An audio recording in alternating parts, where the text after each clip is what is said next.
Hello friends, welcome back to my channel study corner.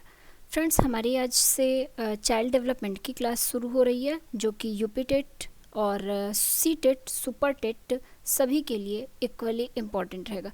Child development बेहद ही important portion हो जाता है, क्योंकि यहाँ से काफ़ी क्वेश्चंस बनते हैं। जैसा कि आपको पता होगा, यूपी टेट में 30 क्वेश्चंस जो है इस पोर्शन से बनते हैं। तो आज से हम शुरू करेंगे, जिसमें सी टेट का अगर आप एग्ज़ाम देंगे तो वहाँ पर 15 बनता है, अर्थात 15 जो है यहाँ से इसके टॉपिक्स से बनेगा और 15 पेडागोजी पोर्शन से बनता है। तो हम वो टॉपिक शुरू करेंगे जहाँ से ज़्यादा क्वेश्चंस देखने को हमें मिलते हैं। हमारे आज का पहला जो क्लास रहेगा चाइल्ड डेवलपमेंट का, वो ग्रोथ एंड डेवलपमेंट से रहेगा, जो कि सबसे पहला ही चैप्टर हमारे सिलेबस में यूपी टेट के दिया हुआ है। ग्रोथ एंड डेवलपमेंट काफ़ी लंबी चैप्टर ये होता है, काफ़ी बड़ा चैप्टर होता है और इससे काफ़ी ज़्यादा क्वेश्चंस आपको एग्ज़ाम में मिल जाएंगे। दोस्तों, वीडियो में अंत तक बने रहिएगा और अगर वीडियो पसंद आता है तो वीडियो को लाइक और शेयर भी करिएगा। हमारा आज का जो टॉपिक है या कह लीजिए चैप्टर है, वो ग्रोथ और डेवलपमेंट का है। तो मैं चीज़ें एक्सप्लेन करती जाऊंगी, आप बस सुनते जाइए और उसे अपनी कॉपी में नोट्स करते जाइएगा, क्योंकि बेहद ही इम्पॉर्टेंट रहेगा ये सारे ही पॉइंट। तो सब कुछ आपको नोट करना है अपनी नोटबुक में। यहाँ जो लिखा है वो आप ठीक है देखिएगा, लेकिन मैं जो बोलूँगी उस पर आपको ज़्यादा फोकस करना है। सबसे पहले बात होती है कि ग्रोथ क्या है। तो बताया गया है यहाँ पर कि ग्रोथ का अर्थ सामान्य तौर पर मानव के शरीर के विभिन्न अंगों के विकास और अंगों की कार्य करने की क्षमता माना जाता है। अंगों के इस विकास के परिणाम कार्य करने की क्षमता माना जाता है। अंगों के इस विकास के परिणाम स्वरूप उसका व्यवहार भी किसी न किसी रूप से प्रभावित होता है। इस प्रकार वृद्धि का अर्थ है शरीर की वृद्धि। तो वृद्धि को यहाँ एक लाइन में अगर कहा जाए तो हमारे शारीरिक विकास से है। हम इसको वृद्धि, नॉर्मल वृद्धि बोलते हैं, लेकिन अगर बात की जाए व्यवहारिक शब्दावली में तो इसको हम वृद्धि कहते हैं। लेकिन अगर मनोवैज्ञानिक शब्दावली की बात की जाए तो इससे ही हम अभिवृद्धि टर्म से भी डिनोट करते हैं।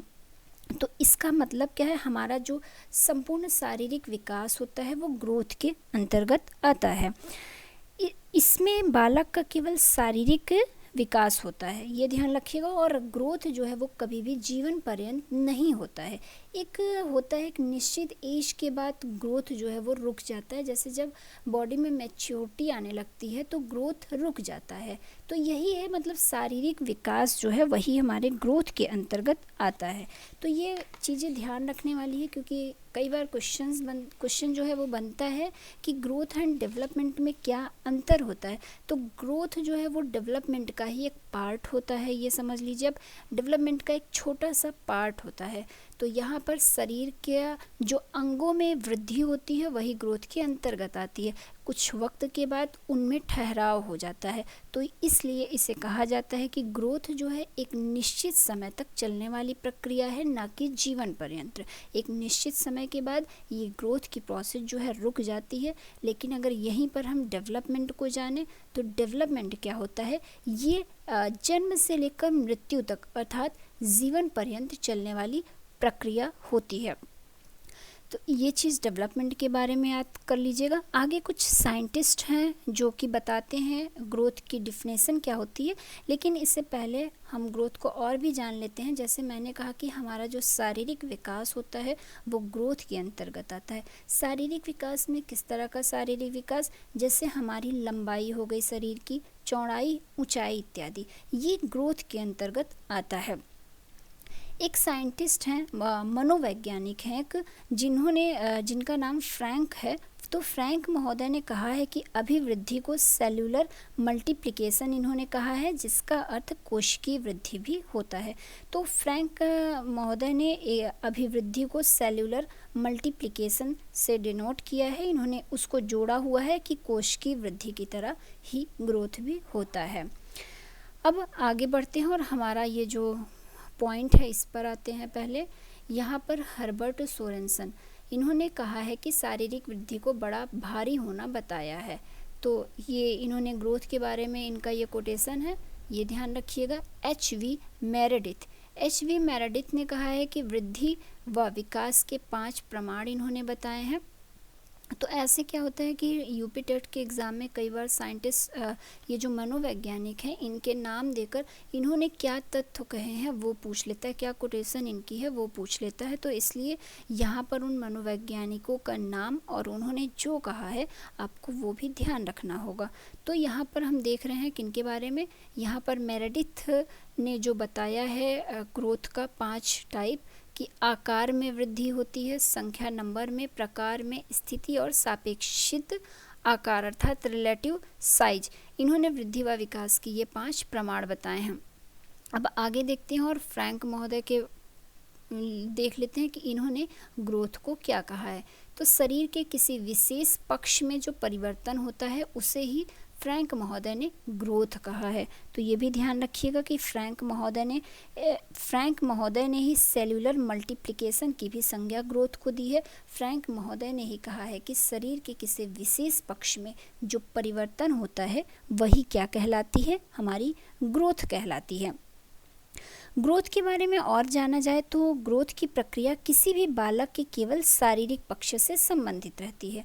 यहाँ पर अब आप पॉइंट जो है, कुछ पॉइंट ऊपर हमने जो पढ़ा उसको एक जगह पर लिख लीजिए। पहले तो कि ग्रोथ क्या होती है, यह शारीरिक पक्ष से संबंधित होती है बालक के। ग्रोथ की प्रक्रिया जन्म से प्रारंभ होकर एक निश्चित अवस्था तक चलती है, यही ऊपर मैंने बताया और हमने पढ़ा भी। फिर क्या है कि ग्रोथ की प्रक्रिया में किसी भी बालक का एकांकी दृष्टिकोण अभिव्यक्त होता है, ठीक है। और आगे क्या है कि ग्रोथ की प्रक्रिया में केवल परिमाणात्मकता का प्रदर्शन होता है। तो अर्थात यहाँ पर क्या है कि क्वांटिटी में परिवर्तन होता है, जैसे कि लंबाई बढ़ गई, एक तरह से ये कहिए कि लंबाई चौड़ाई इन सब की क्वांटिटी में जो है वो वृद्धि होता है। तो वही कहा गया है कि ग्रोथ में केवल परिमाणात्मकता का प्रदर्शन होता है। और एक चीज़ ग्रोथ के बारे में जान लीजिए आप कि ग्रोथ जो है उसको मापा तौला जा सकता है। जैसे कि आप लंबाई को मेज़र कर सकते हैं, ऊंचाई को मेज़र कर सकते हैं। तो इस तरह से कहा जाता है कि ग्रोथ को मापा तौला जा सकता है।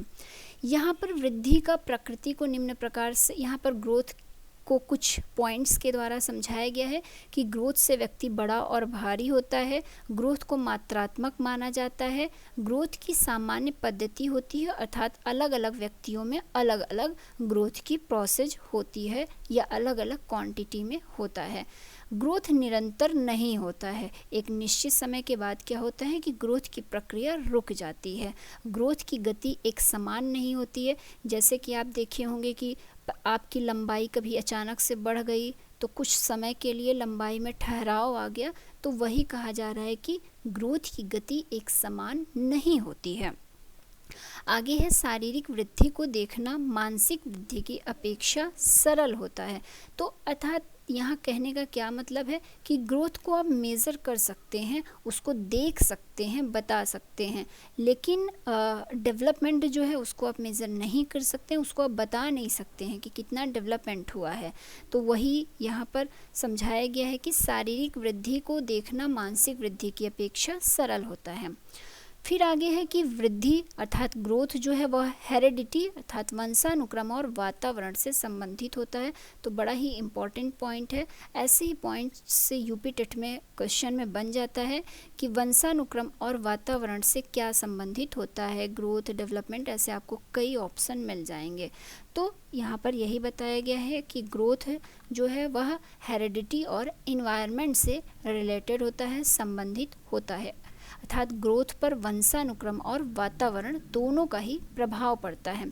स्त्रियों में पुरुषों की अपेक्षा कम गति से ग्रोथ होती है, ये बताया गया है। शिशु काल में ग्रोथ तीव्र गति से और बाद में धीमी गति से होता है। आप देखे होंगे कि छोटा बच्चा जब छोटा होता है तो उसमें जल्दी जल्दी उसकी लंबाई बढ़ जाती है, उसके हाथ पैर की मांसपेशियाँ या उंगलियाँ, ये सारी चीज़ें जल्दी जल्दी बढ़ने लगती हैं।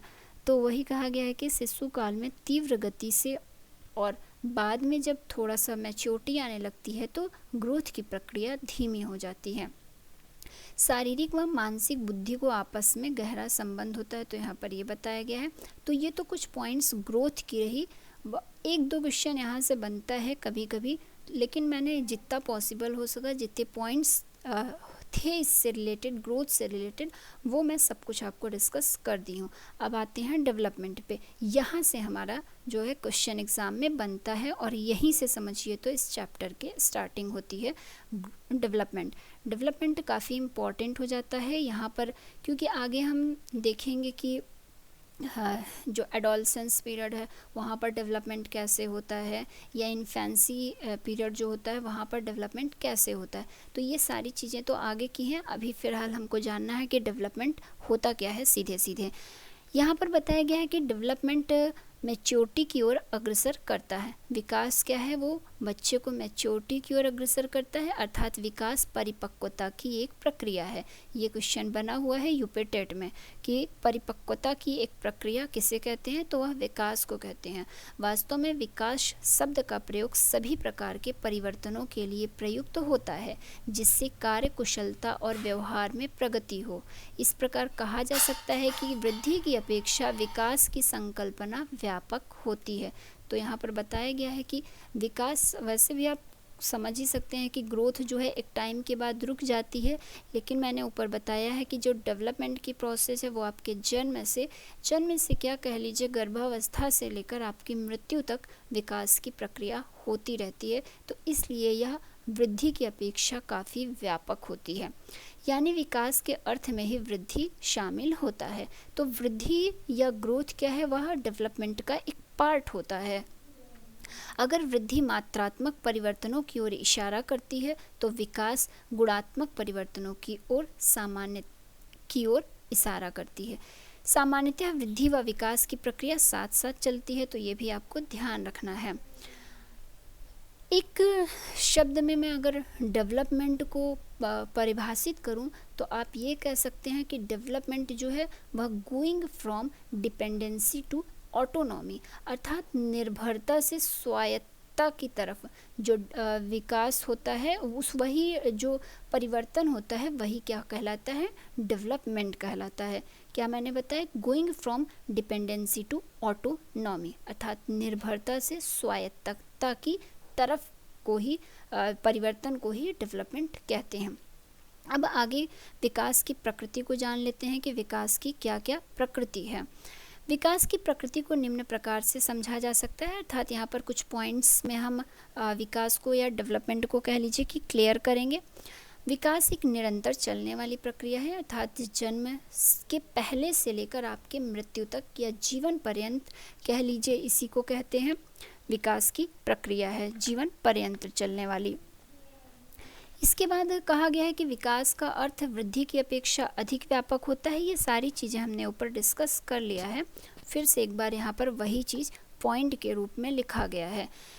नेक्स्ट है हमारा, विकास गुणात्मक परिवर्तनों की ओर संकेत करता है। वृद्धि व विकास की प्रक्रिया साथ साथ चलती है। ये क्वेश्चन बना हुआ है यूपी टेट एग्जाम में कि विकास, वृद्धि व विकास की प्रक्रिया कैसे चलती है, तो यह एक साथ साथ चलती है। विकास में सभी प्रकार के परिवर्तन सम्मिलित हो जाते हैं। तो विकास में सभी आपकी तरह के जितने भी आपके बॉडी में चेंजेज होते हैं वो सारे विकास के अंतर्गत ही सम्मिलित हो जाते हैं। विकास की प्रक्रिया अधिकतम रूप से गुणात्मक होती है, ये भी मैंने बता दिया है आपको। और एक चीज़ ध्यान रख लीजिए, जान लीजिए कि विकास की प्रक्रिया को मापा तौला नहीं जा सकता है। जैसे इमोशन हो गया, इमोशन क्या है, ये डेवलपमेंट के अंतर्गत आता है। थिंकिंग हो गया, रीजनिंग स्किल्स हो गया, ये सारी चीज़ें डेवलपमेंट के अंतर्गत आएंगी। तो इसको आप बता नहीं सकते हैं, इसको आप माप तौल नहीं सकते हैं। तो वही कहा जा रहा है कि विकास की प्रक्रिया को मापा तौला नहीं जा सकता है। विकास की प्रक्रिया को प्रत्यक्ष नहीं किया जा सकता, अर्थात इसे आप देख भी नहीं सकते हैं, लेकिन ग्रोथ की प्रोसेस को आप देख सकते हैं। अगर आपकी लंबाई बढ़ रही है तो वो आपको दिखेगा, समझ में आएगा। लेकिन आपकी थिंकिंग में कितना चेंज हुआ, या आपकी थिंकिंग स्किल कम हुई, ज़्यादा हुई, या ये कह लीजिए ब्रेन से रिलेटेड जो चेंज होते हैं वो डेवलपमेंट के अंतर्गत आते हैं। उसको आप प्रत्यक्ष अर्थात उसे देख नहीं सकते, महसूस कर सकते हैं। फील जो है वो डेवलपमेंट बताता है, लेकिन देखना जो है वो ग्रोथ के अंतर्गत आता है। तो ये चीज़ आपको ध्यान रखना है। आगे बढ़ती हूँ, आगे देखती हूँ कि अब क्या है। आगे एस्पेक्ट्स ऑफ डेवलपमेंट है, अर्थात विकास के पक्ष हैं। यहाँ पर बताया गया है कि विभिन्न अवस्थाओं में होने वाले विकास का यहाँ पर बालक के व्यवहार में होने वाले परिवर्तनों के आधार पर विकास को के कुछ पक्ष बताए गए हैं। एक तो शारीरिक विकास अर्थात physical development, mental development, social development, emotional development व मोरल डेवलपमेंट। तो मेनली यही टाइप्स कह लीजिए आप डेवलपमेंट के, मेनली 5 टाइप्स होते हैं। इसी के अंतर्गत सारा जो डेवलपमेंट है वो आ जाता है। यहाँ पहला पॉइंट है, क्या है, फिजिकल डेवलपमेंट। अब फिजिकल डेवलपमेंट क्या होता है? तो फिजिकल डेवलपमेंट मतलब शारीरिक विकास जो है, शारीरिक विकास से रिलेटेड हमारा फिजिकल डेवलपमेंट है। इसके अंतर्गत हमारा मोटर डेवलपमेंट अर्थात यह एक गत्यात्मक क्रिया होती है, ये कह लीजिए आपकी बॉडी फिट है या नहीं, ये सारी चीज़ें इसके अंतर्गत आती है। ये गत्यात्मक अर्थात चलती रहती है ये प्रोसेस फिजिकल डेवलपमेंट की जीवन पर्यंत। अब आता है हमारा मेंटल डेवलपमेंट। तो मेंटल डेवलपमेंट के अंतर्गत हमारे मानसिक विकास को हम देखेंगे। इसके बाद है सोशल डेवलपमेंट। सोशल डेवलपमेंट के अंतर्गत ही ये कह लीजिए कि ये इमोशनल डेवलपमेंट और मोरल डेवलपमेंट आता है। ये सोशल डेवलपमेंट का ही पार्ट होता है ये दोनों, लेकिन हम अगर इसके एस्पेक्ट्स देखें तो अलग अलग है, पर ओवरऑल देखा जाए तो सोशल डेवलपमेंट के अंतर्गत ही हमारा इमोशनल और मोरल डेवलपमेंट आ जाता है। इसके बाद बात की जाए यहीं पर तो कॉग्निटिव डेवलपमेंट भी इसमें है। कॉग्निटिव अर्थात संज्ञानात्मक विकास, वो यहाँ पर छूट गया है, तो वो भी अब बहुत ही इम्पॉर्टेंट वो तो बल्कि है। कॉग्निटिव या संज्ञानात्मक विकास कह लीजिए। तो कॉग्निटिव डेवलपमेंट के अंतर्गत क्या आएगा, इसमें भाषा, ये भाषा से संबंधित है। जैसे कि हमारा थिंकिंग स्किल हो गया, रीजनिंग स्किल हो गया, लैंग्वेज डेवलपमेंट कह लीजिए, ये सारी चीज़ें कॉग्निटिव डेवलपमेंट के अंतर्गत आती हैं। तो ये तो हमारा क्या था, टाइप्स ऑफ डेवलपमेंट था, तो ये भी ध्यान रखने वाली चीज़ है। अब थोड़ा सा फिजिकल डेवलपमेंट को जान लेते हैं। फिजिकल डेवलपमेंट की बात की जाए फ्रेंड्स, तो फिजिकल डेवलपमेंट जो है वो 2 टाइप्स का होता है, अर्थात आपको देखने को मिलेगा 2 तरह का फिजिकल डेवलपमेंट होता है। पहला क्या है, इसमें ग्रॉस मोटर स्किल इसके अंतर्गत आता है और दूसरा फाइन मोटर स्किल आता है। ग्रॉस मोटर स्किल की बात की जाए तो ग्रॉस मोटर स्किल, इसको हिंदी में बोलते हैं स्थूल गतिक कौशल। ये फिजिकल डेवलपमेंट की मैं बात कर रही हूँ। ग्रॉस मोटर स्किल को स्थूल गतिक कौशल बोलते हैं और फाइन मोटर स्किल दूसरा होता है जिसको सूक्ष्म गतिक कौशल बोलते हैं। तो ग्रॉस मोटर स्किल और फाइन मोटर स्किल, ये दोनों चीज़ें फिजिकल डेवलपमेंट के अंतर्गत आती है। ग्रॉस मोटर स्किल की बात की जाए तो इसका एग्जांपल आप जैसे रनिंग, दौड़ना, भागना, जंपिंग, ये सारी चीज़ें ग्रॉस मोटर स्किल के अंतर्गत है, मतलब बहुत ज़्यादा जो होती है स्किल वो। फाइन मोटर स्किल बहुत सूक्ष्म गतिक, मतलब बहुत बारीकी के जो कौशल होते हैं वो फाइन मोटर स्किल के अंतर्गत आते हैं। लाइक एज ड्राइंग हो गया, और आप देखते होंगे बॉलर को बॉल फेंकते वक्त, तो वहाँ पर क्या है, वो बॉल अपनी उंगलियों के माध्यम से उस पर प्रेशर करता है और उसको फेंकता है, तो बहुत बारीकी का काम होता है, तो वो हमारा फाइन मोटर स्किल के अंतर्गत आ गया। कढ़ाई, बुनाई, ये सारी चीज़ें फाइन मोटर स्किल के अंतर्गत आ गया। तो ये तो बात रही फिजिकल डेवलपमेंट की। तो यहाँ पर मैंने फिजिकल डेवलपमेंट को थोड़ा ज़्यादा ही डिस्कस कर लिया है। बाकी एक मैंने बताया कॉग्निटिव संज्ञानात्मक, उसको आप लिख लीजिएगा, जो 6वां है इसका डेवलपमेंट का पार्ट। 6 पार्ट हैं मेनली। कॉग्निटिव या संज्ञानात्मक डेवलपमेंट में जीन पियाजे, वाइगॉट्स की ये सारी चीज़ें हम आगे पढ़ेंगे। तो बस अभी यहाँ पर आप जानिए कि 6 डेवलपमेंट के एस्पेक्ट्स होते हैं, जिसमें कि physical, mental, social, emotional, moral और कॉग्निटिव या संज्ञानात्मक हो गया। अब बात कर लेते हैं यहीं पर थोड़ा सा ग्रोथ आगे देख लेते हैं। आगे पहले हमारे पेज में क्या है, हाँ, ग्रोथ और डेवलपमेंट में क्या अंतर होता है, इसको एक साथ देख लेते हैं। ऊपर हमने थोड़ा थोड़ा डिस्कस किया, लेकिन यहाँ एक साथ उस चीज़ को जान लेते हैं। ग्रोथ की बात की जाए तो वृद्धि शब्द का प्रयोग परिमाणात्मक परिवर्तनों जैसे बच्चे के बड़े होने के साथ उसके आकार, लंबाई, ऊंचाई इत्यादि के लिए होता है। जबकि डेवलपमेंट की बात की जाए तो इसका शब्द परिमाणात्मक परिवर्तनों के साथ साथ व्यवहारिक परिवर्तन जैसी कार्यकुशलता, कार्यक्षमता, व्यवहार में सुधार इत्यादि के लिए भी होता है। तो ये एक साथ दोनों में आप डिफरेंस देखते जाएंगे तो चीज़ें क्लियर होती जाएंगी।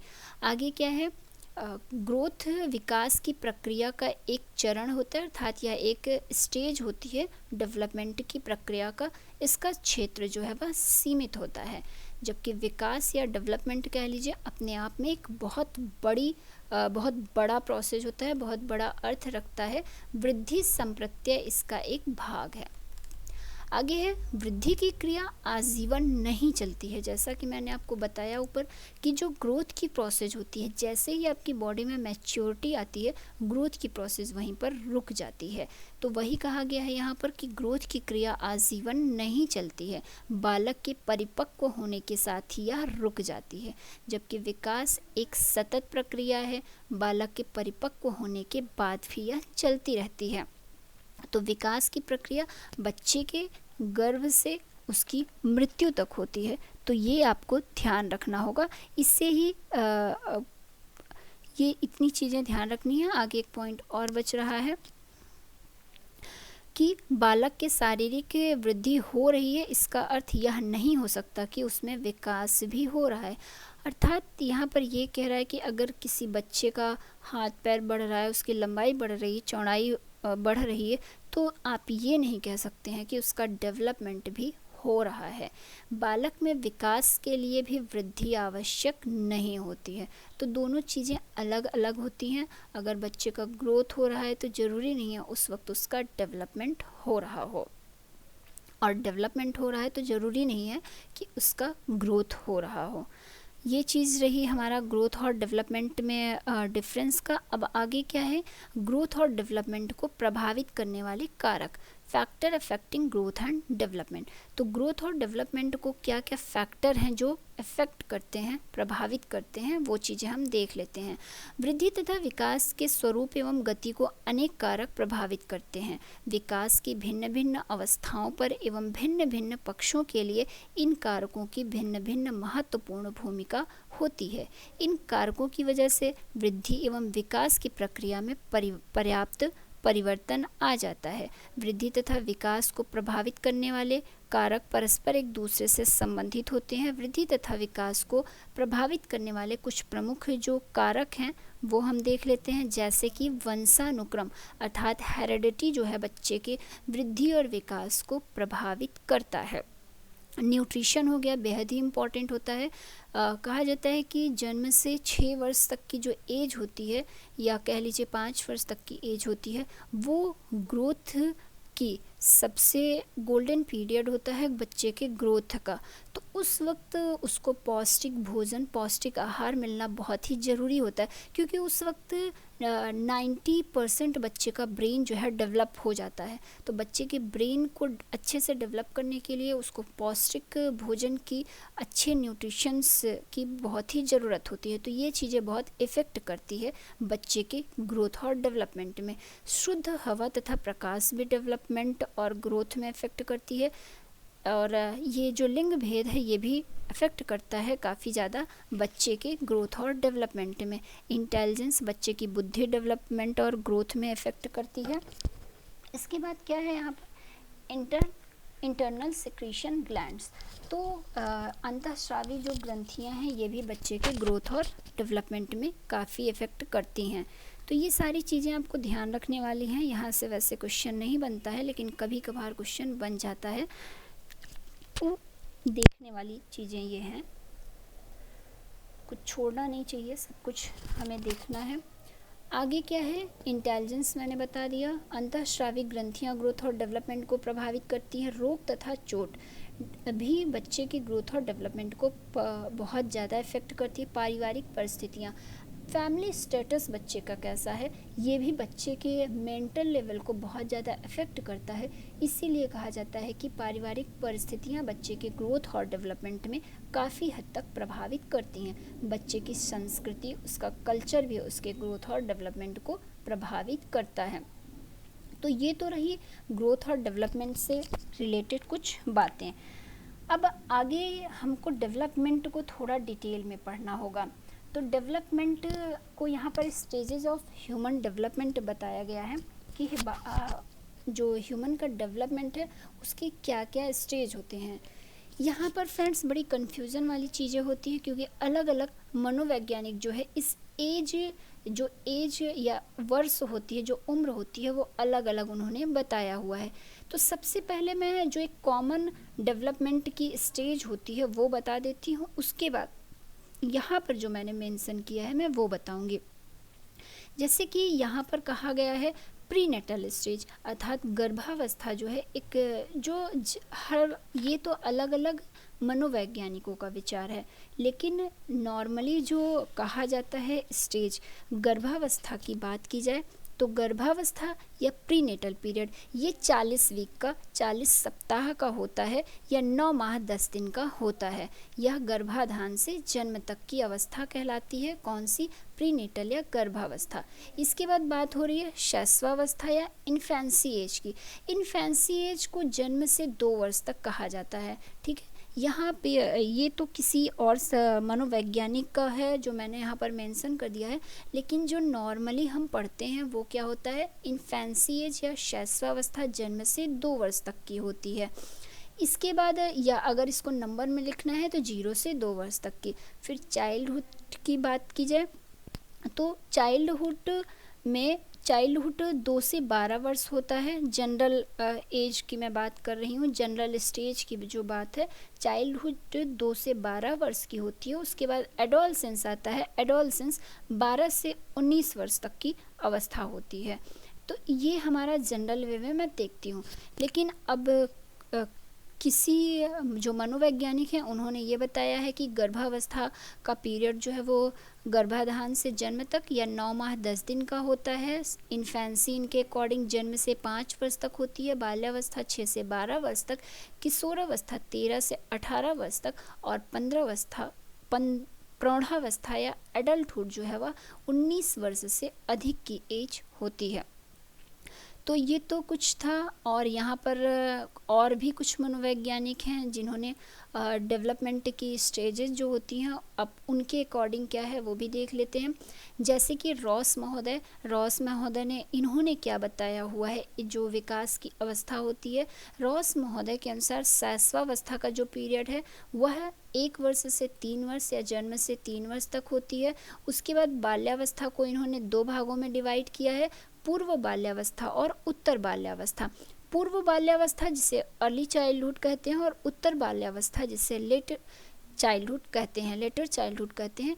तो प्री चाइल्डहुड की बात की जाए तो रॉस के अनुसार प्री चाइल्डहुड का पीरियड 3 से 6 वर्ष होता है, जबकि उत्तर बाल्यावस्था या लेटर चाइल्डहुड का पीरियड 6 से 12 वर्ष तक होता है।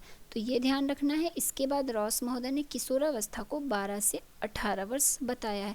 तो अलग अलग मनोवैज्ञानिकों ने अपना अलग अलग मत दिया हुआ है, आपको इससे कंफ्यूज नहीं होना है। नॉर्मली आपको बस याद रखना है कि जो प्रीनेटल पीरियड होता है वह 40 सप्ताह या 9 महीने 10 दिन का होता है।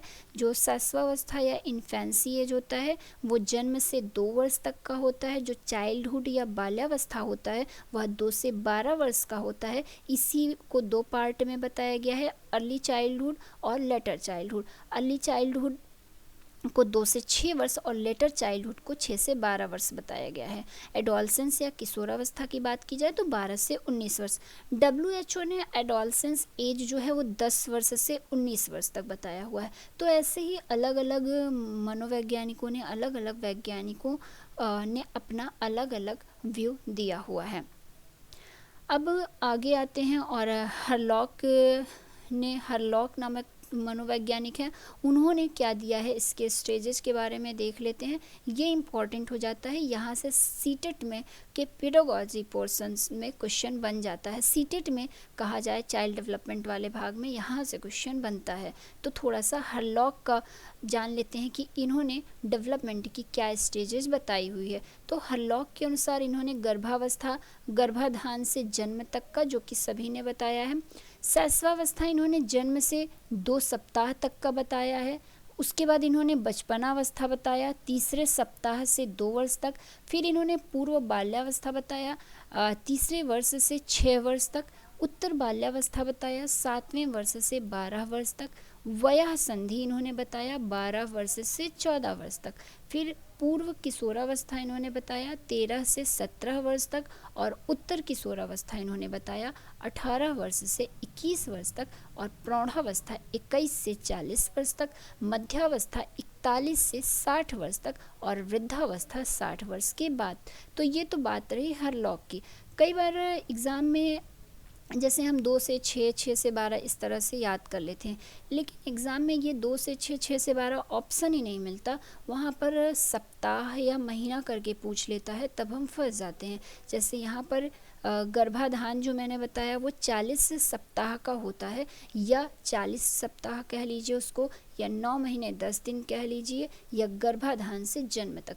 तो एक ही क्वेश्चन जो है वो 3 तरह से कैसे पूछा जा सकता है वो मैंने बताया।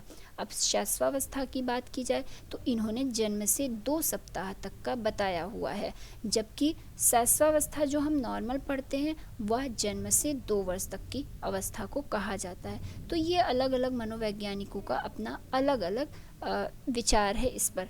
दोस्तों इस वीडियो में इतना ही। आगे के वीडियो में हम डेवलपमेंट जो है वह शैशवावस्था बाल्यावस्था में डेवलपमेंट की विभिन्न स्टेजेस को जानेंगे कि किस तरह से क्या डेवलपमेंट हो रहा है, चाइल्ड का डेवलपमेंट किस तरह से किस एज में हो रहा है।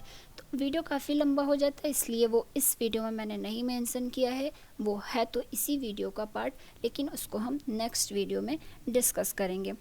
तो एक बार जल्दी से हम फिर से रिवाइज कर लेते हैं हमने क्या क्या पढ़ा। सबसे पहले हमने ग्रोथ के बारे में पढ़ा कि ग्रोथ जो है जिसे हम अभिवृद्धि भी मनोवैज्ञानिक लैंग्वेज में कहते हैं। तो ग्रोथ में शारीरिक विकास होता है, जैसे आपके हाथ पैर बढ़ना, आपकी लंबाई ऊंचाई, ये सारी चीज़ें ग्रोथ में आती हैं। और ग्रोथ के बारे में क्या जाना कि ये जन्म से लेकर मैच्योरिटी तक होता है, अर्थात एक निश्चित समय अंतराल तक ग्रोथ की प्रोसेस होती है। जबकि अब डेवलपमेंट की यहीं पर बात कर ली जाए तो डेवलपमेंट जो है वह जीवन पर्यंत होता है। डेवलपमेंट अर्थात गर्भ से मृत्यु तक, या एक इसी पर एक लाइन आता है womb to tomb. Womb to tomb हमारा जो है यह डेवलपमेंट की स्टेज होती है, अर्थात गर्भ से मृत्यु तक की। उसके बाद यहाँ पर वृद्धि और क्षय दोनों होता है। शरीर का ग्रोथ में तो शारीरिक वृद्धि होती है, लेकिन डेवलपमेंट में एक चीज़ और जान लीजिए कि यहाँ पर शारीरिक वृद्धि और क्षय दोनों चीज़ें एक साथ होती हैं। बाकी ग्रोथ और डेवलपमेंट में थोड़ा सा और डिफरेंस जान लीजिए कि ग्रोथ को हम प्रत्यक्ष देख सकते हैं, प्रत्यक्ष उसको नापा जा सकता है, लेकिन डेवलपमेंट को मापा तौला नहीं जा सकता है। और ग्रोथ की प्रक्रिया जो है वह विकास के अंतर्गत आती है, अर्थात ग्रोथ जो है एक विकास का पार्ट होता है, लेकिन विकास जो है डेवलपमेंट जो है वो अपने आप में एक बहुत बड़ा जो है पार्ट होता है।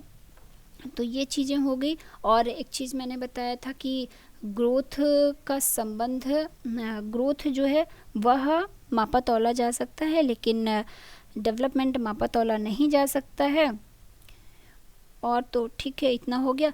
इसके बाद क्या मैंने बताया था, हाँ इसके बाद देख लेते हैं क्या है, सब कुछ एक बार रिवाइज कर लेते हैं हम।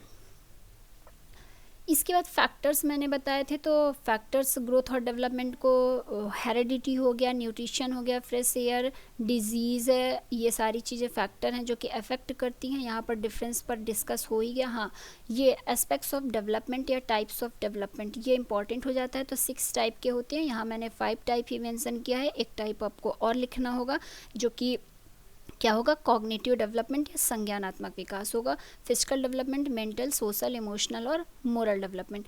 तो ये चीज़ें हो गई। सोशल के ही अंतर्गत देखा जाए तो इमोशनल और मोरल डेवलपमेंट आता है। तो यहाँ पर ये हो गया, ग्रोथ और डेवलपमेंट हो गया, इसके फैक्टर्स होंगे ये देख लिया मैंने, और स्टेजेज देख लिए ह्यूमन डेवलपमेंट की। तो ये था आज का हमारा वीडियो। फ्रेंड्स, वीडियो कैसा लगा हमें अपनी राय और सुझाव ज़रूर दीजिएगा। थोड़े वक्त में मैंने कोशिश किया आपको ज़्यादा से ज़्यादा चीज़ें मैं एक्सप्लेन कर सकूं, बता सकूं, ताकि वीडियो ज़्यादा लंबा भी ना हो और आपको चीज़ें समझ में भी आ जाएं। अब आगे डेवलपमेंट में बहुत कुछ देखना है हमें, तो आगे डेवलपमेंट हमारा चैप्टर होगा, उस पर डिस्कस करेंगे। नेक्स्ट वीडियो में हम फिर से मिलते हैं, तब तक के लिए धन्यवाद दोस्तों।